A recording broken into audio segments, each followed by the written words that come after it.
can you use those film rushes you bought from the lab that held the lien on it after the filmmaker abandoned it? Hi, I'm Gordon Firemark, entertainment lawyer, and this is Asked and Answered, where I answer your legal questions to help you protect yourself while you make great content.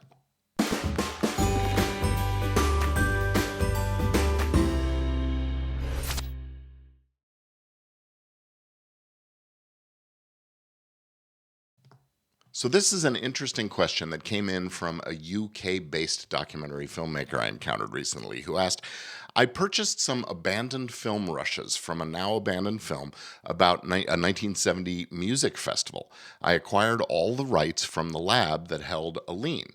So what issues do I have to address if I want to assemble it into a finished film? How long does the copyright remain in these rushes? And does my new edit create a new copyright? Well, now, first off, I should just say I am not a lawyer licensed in the UK. I'm here in the US, in California particularly.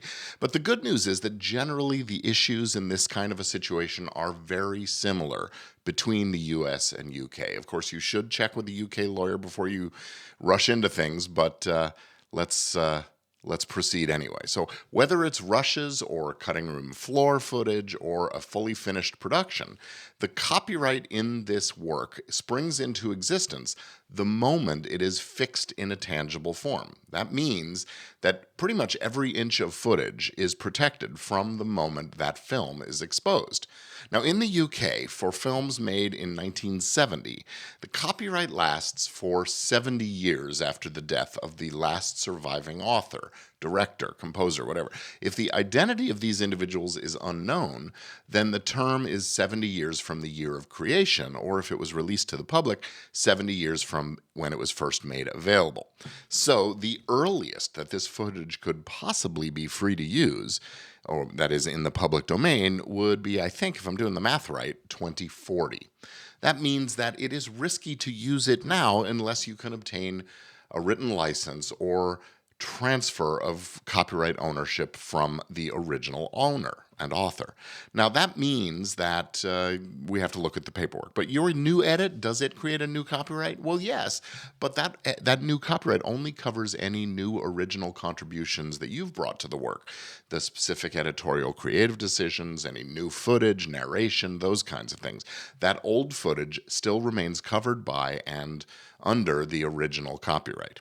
Now, here's the tricky part. You said you acquired all rights from the lab, but this is a very general phrase, and so the paperwork for that sale is going to be really important here. What I would expect it to be is what we call a quitclaim of rights, and that means they're transferring all the rights that they have, but not making any promises or warranties about what those rights actually are. So it likely offers very little or no protection against a third party's claims of copyright infringement or that kind of thing. That's why we need to do some real due diligence and review the original agreement and lien document between the filmmaker and the lab that held the lien. Now, another issue that arises here is that it was a music festival, and that means that music rights are going to be a major issue if there were performances of the songs, the compositions, that are included in this footage. We would need to clear all of the music rights for each song featured from all of the songwriters and publishers, even if you do own the copyright in the footage itself. So there you have it, a quick answer to a kind of a complicated question.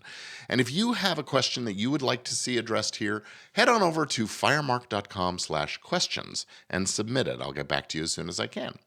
I'm entertainment lawyer Gordon Firemark signing off, and I'll see you next time.